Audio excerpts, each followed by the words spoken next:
Bonjour à tous, bienvenue sur Échecs et Pédagogie. Salut Laurent. Salut Romu, salut à tous.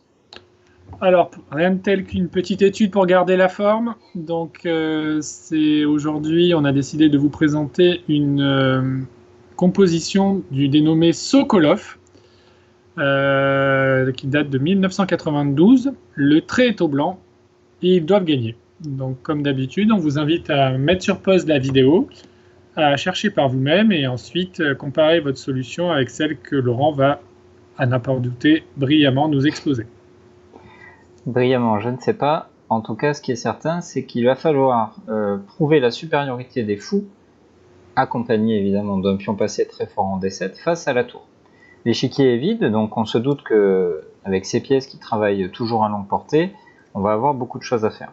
Évidemment, pour gagner, on n'a que deux solutions, soit prendre la tour de l'adversaire, soit réussir à faire une promotion. Alors on se doute que prendre la tour ne sera pas une chose facile, sauf si on menace de faire une promotion. Donc dans un premier temps, il va falloir conserver notre pion.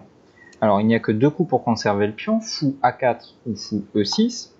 On se rend compte que fou E6 ne fonctionne pas, à cause du coup tour D3, un coup très logique qui menace de sacrifier la tour contre le pion tout simplement.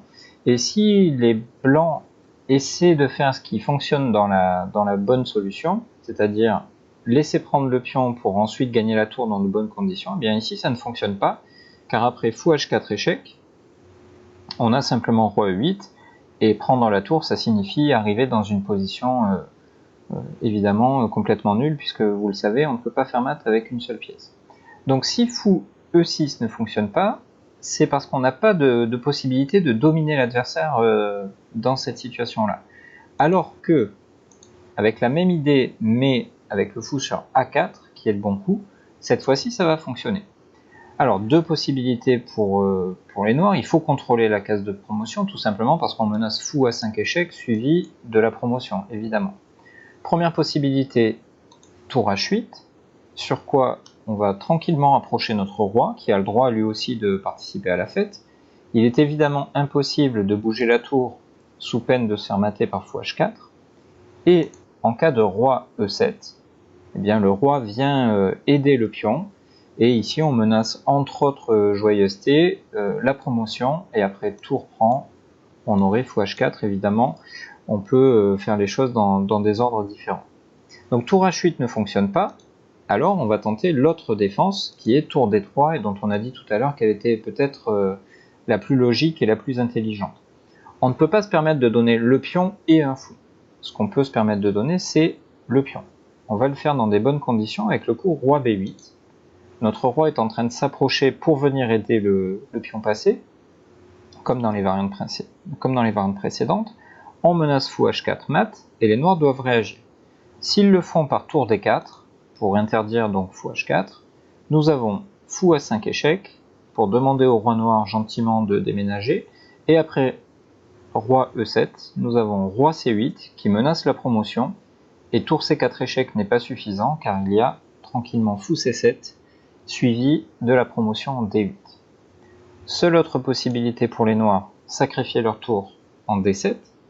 Tout à l'heure, nous avons eu cette position, ou quasiment cette position, mais avec le fou sur E6.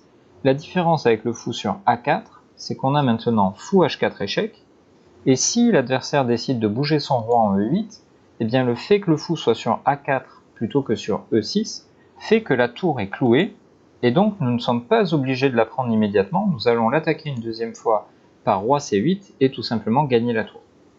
Donc on voit bien la différence entre fou A4 et fou E6.